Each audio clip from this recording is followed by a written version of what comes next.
조이쌤입니다. 오늘은 호흡에 대해서 이야기해 볼까요? 호흡은 우리한테 매우 중요한 현상이죠. 밥은 오랫동안 안 먹고 살 수 있어도 호흡은 10분만 아니 5분만 호흡을 하지 않으면 우리 생명 활동에 큰 지장을 주잖아요. 우리 생명 활동에 그토록 중요한 호흡을 몸 중심 치료에서도 마음 중심 치료에서도 다루지 않는다는 사실이 조금 의아스럽지 않습니까? 그렇다면 라이 선생님께서는 치료에서, 특히 심리 치료에서 또 정신분석에서 호흡이 왜 그렇게 중요하다고 강조하셨을까요? 오늘의 영상을 끝까지 보시면 그분께서 왜 그렇게 호흡을 강조하셨는지 그 궁금증이 풀릴 것 같습니다. 숨을 통해 깨어나라 라는 말은 신체 심리학의 아버지 격인 빌헬름 라히 선생님께서 환자들에게 자주 들려주었던 말입니다. 그분은 왜 자신의 치료에서 호흡을 그토록 강조했던 걸까요? 그는 환자가 깊이 숨을 내쉴 때 흉골 끝 약 3cm 정도의 상복부를 살짝 누르면 거기에서 강한 저항이 감지되는 것을 반복적으로 관찰하였습니다. 그는 이것을 복부 방어라고 부르고는 이 현상을 깊이 탐구했습니다. 이것은 보통 복강에서부터 명치 쪽으로 가해지는 위쪽 방향의 압박이나 아래쪽으로 당겨진 횡격막의 긴장으로부터 일어납니다. 신경증적인 거의 대부분의 환자들에서 볼 수 있는 이런 현상은 숨을 무의식적으로 참는 습관과 관련이 있었어요. 그렇다면 우리는 왜 자신도 모르는 사이에 숨을 참는 걸까요? 숨을 깊이 내쉬면 호흡의 자연스러운 흐름은 하복부로 전달되기 마련이죠. 성기관이 위치한 하복부는 쾌락, 특히 성과 관련된 쾌락이 담겨 있어요. 성기 주변에 일어난 예민한 감각은 종종 우리를 불안하게 만듭니다. 라이히 선생님은 그런 불안과 두려움을 피하는 것이 호흡 차단의 역할이라고 하였습니다. 온몸을 이완하고 몇 차례 자연스러운 호흡에 몸을 맡기면 숨이 점차 깊어지면서 마지막쯤에는 머리가 뒤로 저절로 젖혀집니다. 이것은 일종의 무의식적인 반사작용이죠. 그렇다면 목은 무엇을 상징할까요? 목은 보통 자아를 상징하는 부위이고 목이 뻣뻣한 사람일수록 자존심이 강하죠. 숨을 참는 것은 일종의 저항, 자아를 내려놓는 완전한 굴복의 저항이라고 할 수 있습니다. 라이히 선생님은 생명력이 자연스럽게 흐르도록 허용하고 그 힘에 굴복할 수 있는 능력을 오르가즘 능력이라고 하셨습니다. 이물질이 코나 목으로 들어올 때 재채기 반사가 일어나는 것처럼 근육 무장이 해소될 때 오르가즘 반사가 일어납니다. 오르가즘 반사가 일어날 때에는 숨이 몸 밖으로 빠져나가면서 골반이 앞쪽으로 밀려납니다. 보통의 경우 들숨에는 가슴이 열리고 목이 앞으로 꺾이며 골반은 뒤쪽으로 밀려납니다. 반대로 날숨에는 가슴이 수축하고 골반은 앞쪽으로 당겨지면서 목은 뒤쪽으로 살짝 꺾이죠. 라이히 선생님은 치료에 저항하는 방어 패턴에 따라 환자들을 5가지 유형으로 구분하셨습니다. 정신분열형, 구강형, 반사회형, 피학형, 경직형으로 구분하셨죠. 그러면 정신분열형부터 살펴볼까요? 자아감이 심하게 결여되어 있고 자아 강도가 약하며 신체와 감정과의 접촉이 매우 적은 이 유형의 사람들의 호흡은 아주 제한되어 있습니다. 따라서 에너지를 보유하는 역량이 또 부족해서 늘 체력이 약해 고통을 받습니다. 이들의 취약한 자아는 파편화되기 쉽기 때문에 호흡을 통해서 생체 에너지가 지나치게 유입되는 것을 조심해야 하죠. 파편화되는 것을 두려워하지 않고 충전된 상체를 잘 다루면서 회피하고 싶은 감정들을 잘 견뎌내고 현실과 접촉할 수 있는 힘을 기르기 위해서는 치료자의 지속적인 지지가 필요합니다. 구강형의 사람들을 살펴볼까요? 이 사람들은 유아기에 빈번한 박탈 경험으로 인해서 자아의 핵심이 약해서 쉽게 무너지거나 쉽게 팽창하는 경향이 있습니다. 그래서 독립의 감각이 약한 것이 특징이죠. 따라서 끊임없이 타인에게 의존하거나 매달립니다. 자기 주장이 약한 이 사람들은 누군가가 돌봐주고 지지해주고 보살펴주기를 바라죠. 호흡 또한 약하지만 그 정도는 정신분열형보다 좀 덜합니다. 이들에게 과도한 호흡은 피하는 게 좋은데요. 왜냐하면 과도한 호흡을 통해 뇌의 혈액 공급이 증가하면 원초적인 감각, 정서, 이미지들이 홍수처럼 밀려들어 약한 자아가 감당할 수 있는 선을 넘을 수 있기 때문이죠.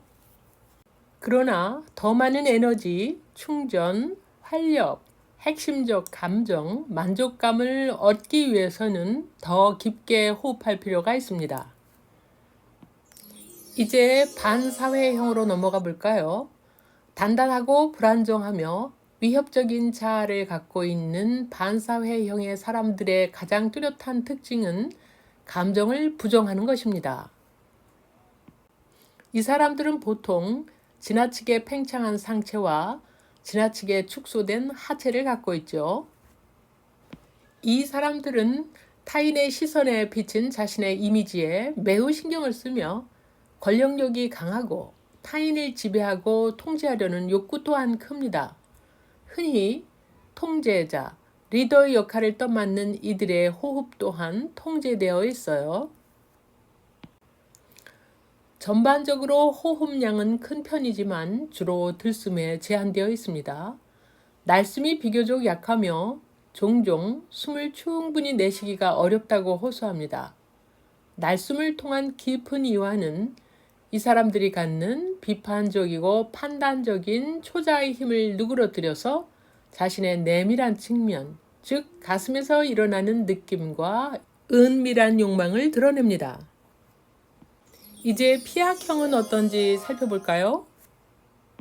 성격의 위피가 과도하게 충전된 피학형은 겉보기에도 단단하고 조밀해 보입니다. 거북등처럼 딱딱한 껍질로 인해 중심에서 솟는 에너지가 밖으로 빠져나가지 못해서 이들은 내적으로 답답하고 숨막히는 듯한 느낌으로 고통을 받습니다. 자기 표현이 서툰 게 이 사람들의 특징인데요. 겉으로는 매우 겸손하고 순정적으로 보이는 이 사람들은 중심부에서 들끓는 에너지를 징징거리거나 가는 목소리로 남을 탓하거나 끊임없이 투덜대는 방식으로 표출합니다. 수동 공격적인 성향을 갖는 이 사람들은 호흡 또한 억누르고 억압합니다. 어떤 에너지의 움직임도 일종의 위협으로 간주하기 때문에 모든 움직임을 억누르는 것이 특징이죠. 이들의 에너지를 해방시키기 위해서는 호흡을 적용할 때 마사지를 포함해서 다양한 터치 기법을 사용하는 것이 좋은데 이것이 경직된 근육을 풀어주어 편안함과 이완감을 주기 때문입니다. 호흡의 리듬감을 회복하는 것은 그들로 하여금 과도한 사고 활동을 줄이고 부드러운 감각과 느낌을 허용하도록 도와줍니다. 마지막으로 경직형을 살펴볼까요? 강해 보이는 이 사람들의 자아 구조는 가슴으로부터 흘러나오는 부드러운 감정을 차단한 대가이죠. 보통 자존심이 강한 이 사람들은 거기에 어울리게 머리도 꼿꼿하게 들고 있고 등 또한 곧고 똑바릅니다. 이들의 경직된 자존감을 무너뜨리는 것은 쉽지 않죠. 이 사람들은 굴복하거나 양보하는 것을 매우 혐오하는데 그것은 곧 지는 것이고 약해지는 것이기 때문입니다. 이완을 모른 채 경직된 상태를 고수하는 이들과 호흡 작업을 할 때는 그들의 근육 무장이 주로 일어나는 부위, 턱, 목, 어깨 등 부위를 이완시킬 필요가 있습니다. 눈을 감고 누운 상태에서 호흡 용량을 점차 늘려가며 내적인 경험에 주의를 기울이게 하는 것도 좋습니다. 자신의 호흡을 주로 어느 부위에서 느끼는지 물어보세요. 가슴에서 느끼는지, 배에서 느끼는지, 배와 가슴 모두에서 느끼는지, 등에서는 호흡을 느낄 수 없는지, 양 옆구리에서의 느낌은 어떤지 물어볼 수 있습니다. 정신분열형이나 구강형들을 대상으로 호흡을 적용할 때에는 가능하면 호흡을 자각하는 것으로 시작할 것을 권합니다. 간단하게 들숨과 날숨 한 번의 사이클에서 시작해 봅시다. 바다의 파도가 부드럽게 밀려들고 쓸려 나가듯이 그 흐름이 감각에 집중하도록 해봅니다. 그 리듬이 주는 감각에 접촉하고 그 느낌이 어떤지를 물어보세요. 이들은 오랫동안 감각 박탈 상태에 있었기 때문에 굳게 잠긴 자물쇠가 열릴 때 갑자기 밀려드는 감각들로 인해 압도되지 않도록 조심할 필요가 있습니다. 호흡은 자발성과 비자발성이 교차하는 지점입니다. 우리는 보통 호흡의 자연스러운 리듬에 무의식적으로 저항하는 경향이 있어요. 이런 저항으로 말미암아 수축된 나에 머물고 그 수축의 형태가 나의 신체 모습이 되는 거죠. 신체 심리 치료는 만성적인 근육 긴장, 수축의 특징적인 형태를 파악하고 여기에 수반되는 호흡 패턴의 장애를 진단합니다. 라이 선생님은 호흡에 관한 날카로운 통찰을 이렇게 표현하셨습니다. 한숨에 깊고 고르게 숨을 내쉴 수 있는 신경증 환자는 한 명도 없다. 그 환자들에게는 깊은 날숨을 방해하는 모든 실행 방식이 숨어 있다. 환자들은 숨을 끊어서 내쉬거나 내쉬는 중에 급히 들이마신다. 깊이 숨을 내쉴 때 생생한 쾌락 감정 또는 불안 감정이 복부에서 나타난다. 이런 감정을 피하는 것이 바로 호흡 차단의 역할이다. 생기 있는 삶에 필요한 정신적, 사회적 전제 조건들을 이해하고 정립하지 않으면 행복이라는 선전은 황량한 말장난에 지나지 않는다. 지금까지 호흡에 대해서 설명을 드렸는데 좀 이해가 되셨나요? 그리고 우리 맨 처음 우리 영상 서두에서 제기한 궁금증 있죠. 라이 선생님께서 정신분석, 나아가 심리치료에서 왜 그토록 호흡을 강조하셨는지 좀 이해가 되셨나요? 이 영상을 통해서 신경증과 호흡 패턴이 어떤 관련을 맺고 있고, 그리고 그것이 우리의 성격 구조, 또 신체 모습과 어떤 관련이 있는지 조금은 이해하셨을 것 같아요. 그리고 이제 호흡을 치료 방법으로 활용하는 분들은 이 영상을 통해서 내담자들 혹은 환자들마다 호흡을 적용할 때 어떤 방식으로 적용해야 하는지도 조금은 이해하셨을 것 같습니다. 그러면 오늘의 주제는 여기까지 하기로 하고 다음 시간에 다른 주제로 뵙겠습니다. 감사합니다.